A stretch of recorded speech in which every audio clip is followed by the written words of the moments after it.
That's a week to week. I mean, we'll see as we go. We're focused on getting better right now. We got to get better, and so Spencer, obviously, we had a game where some turnovers occurred. We get to respond.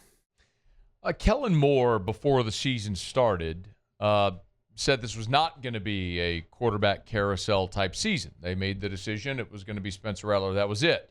After starting 1-6 on Monday, Kellen Moore meets with reporters, and you heard him say right there when they were going to see Shough, he said, well, it's a week to week. That tune has changed now.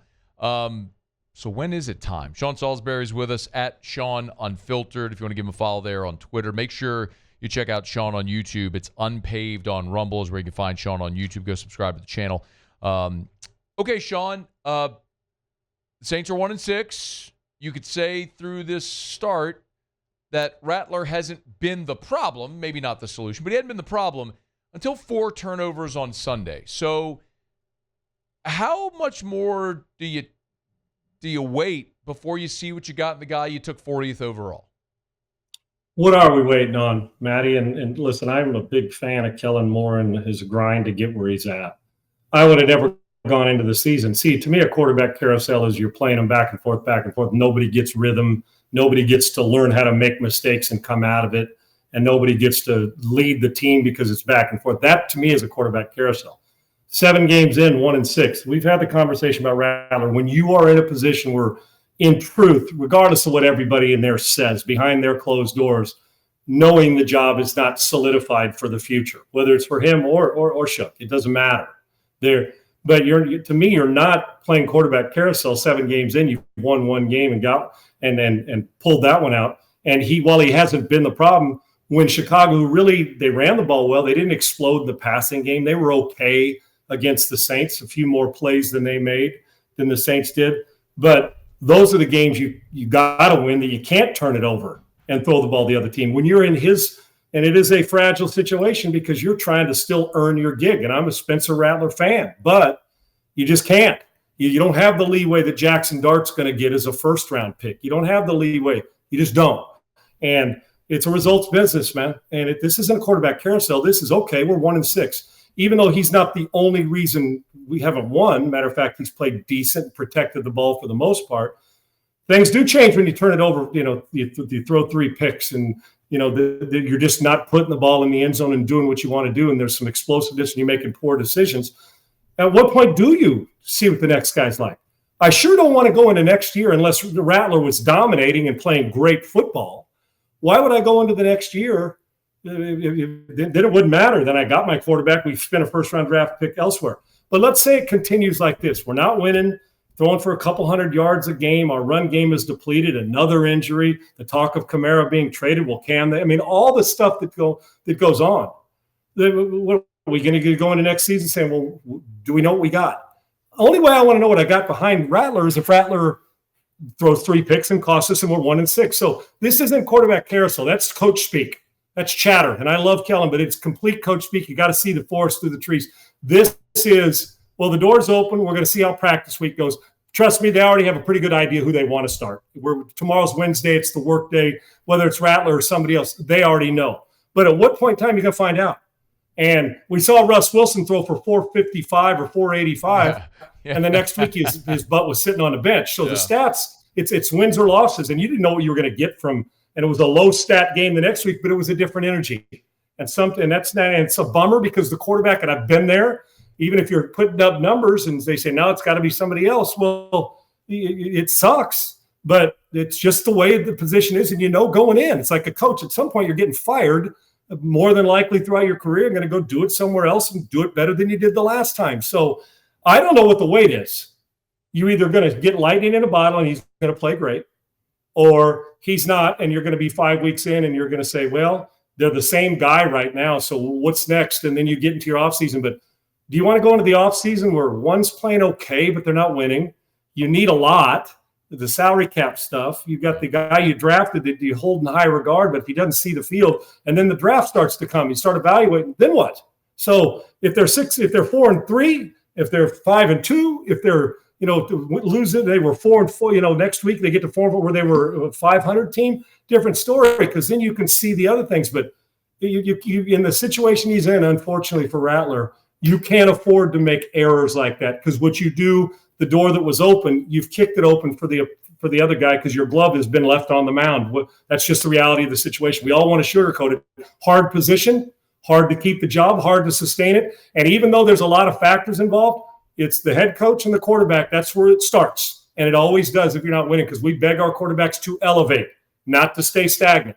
And the offense right now doesn't do much. They're just kind of there. So they need a kickstart. And it will not shock me, but at some point this season, this continues and they don't make the decision, then that's a Kellen Moore and organization bad mistake.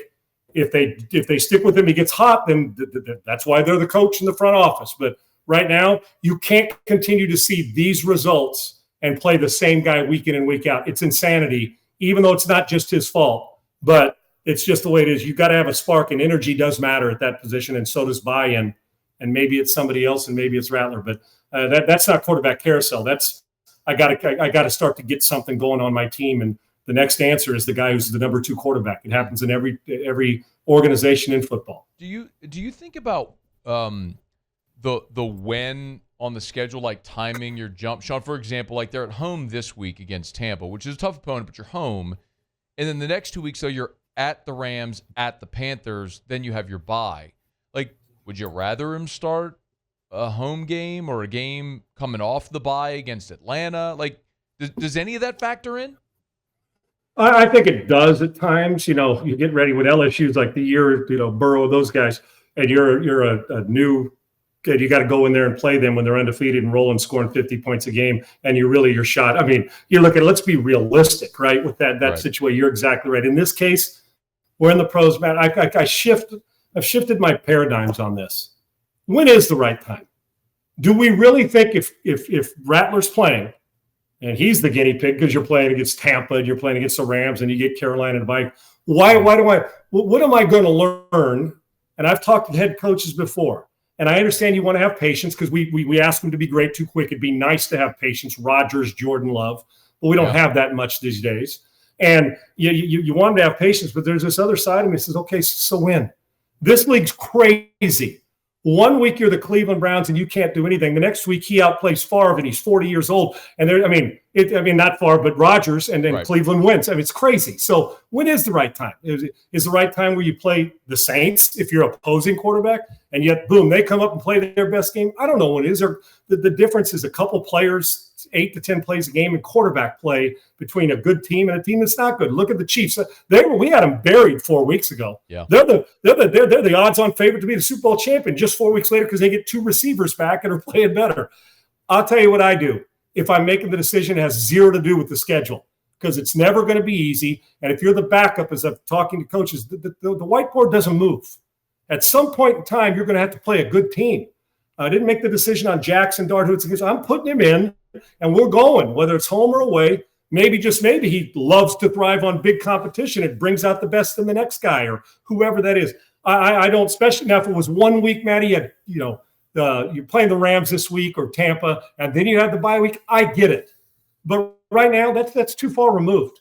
And if you want to play Rattler this week, go ahead. But I'm not making the decision based on my worry about a quarterback's fragility. I'm just not. Because if that's the case, you shouldn't have drafted his ass in the first place if you're worried about a bad game, him being so rattled that one game ruins his career. That's the case. He was never going to be worth the powder it takes to blow him to hell and back anyway. So for me, coach him up. It's the truth. Coach him up, and let's find out. And while it's a bummer to see a guy struggle, behind closed doors, find me a guy from Aikman to Marino. Well, Dan may not have as a rookie. He was inhuman. But find me a guy who hasn't had one of those games where you walk off saying, I wasn't any good. Well, okay, now what? I don't give trophies away for playing hard. You just got to deal with it. And the quarterback position is a different egg. And so is quarterback fragility. If you're fragile, you're always going to be fragile. I'm just telling you. If you're just like a boxer who's got a glass jaw, if his jaw is glass, it doesn't all of a sudden turn to stone or steel. It's 12 years into his career. So, and maybe you find something about Rattler. Whoever you make the decision, I'm never basing the decision on young and what if 3 weeks from now. Because who do they play coming out of the bye week? Atlanta, Matty, off the top of your head. Atlanta. Okay. So all of a sudden their offense is kicked into gear and Robinson rushes for $150 and you got to score 3 touchdowns coming around. I know it looks different, the Rams and the Falcons, but you know what? I don't care. If you're going to play him, let's get him up there and get him learning and let him learn how to fail, because he's going to fail at times if you're going to make this. If not, let it rip and go and cut it loose and do whatever you got to do. But I'm not waiting for fragility on my quarterback, because that tells me my scouting department and my draft pick, I didn't do it right if I'm worried about my quarterback being fragile. If you're not fragile in New York, Jackson Dart, after fumbling the ball, laying it down, then I'm never worried about that kid's swagger. And I shouldn't be worried about it on my own team in New Orleans as well.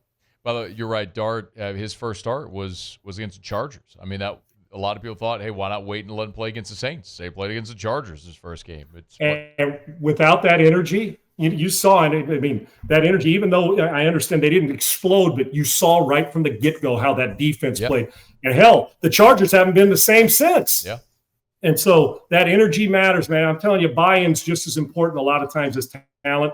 And sometimes guys rise against good teams. If you're going to do it, don't let a bye week or the schedule prevent you from doing it. Real quick, last thing. Tampa has to come to New Orleans now. Back-to-back travel, Monday Night Football, short week, traveling to New Orleans. Something to watch in that game with the Saints hosting the Bucs Sunday? Yeah, I think it can always be a dangerous game, but the way that Tampa Bay was moved around, pushed around, their receiving core, excuse me, Matty, it feels almost like the Saints running back core, right? Man, just when we go, the unfortunate injury to Mike Evans, and it's just like 5th and 6th guy, where are we going? We got to trade for somebody. And the spread's 4.5, which tells you something, because if they were healthy, it would be different, even though they're going on the road. But yeah, you look around the league, you blink one day and all of a sudden one team, Atlanta's beating somebody up 30-0, and then the next week they're getting their butt handed to. It's crazy. So of course, because it's competitive and because you can get a little lucky, and a turnover or two or an injury change things. But if they both line up and play their best, even with what they got, Tampa's winning this game. A short week can work at an advantage after you got beat, because you don't want it to fester any longer. I would expect Tampa to try to create a lot of confusion with their front on the quarterback, whoever it is. And on the other side, they run the ball physical. They do, even with injury, they will pound you and hit you. And I think the quarterback's energy, and I think Tampa would, had they won this game last night, I might think letdown. But they realized going to New Orleans can be a dangerous game. We saw how Tom had struggled even at times when he was in Tampa with Brady. I would think they're going to be on guard and prepare for it. I like Tampa in the game, especially coming off a loss in a short week. Sean Salisbury, make sure you get him on Twitter at Sean Unfiltered and Unpaved on Rumble there on YouTube. Make sure you go subscribe to the YouTube channel. With us every Tuesday. Sean, you're the best, man. We always appreciate a couple minutes. Appreciate you, brother. Always, man. Thank you. Be well. Hey, thanks so much for watching. Please leave your comments. I love to interact. And be sure to hit the red subscribe button below.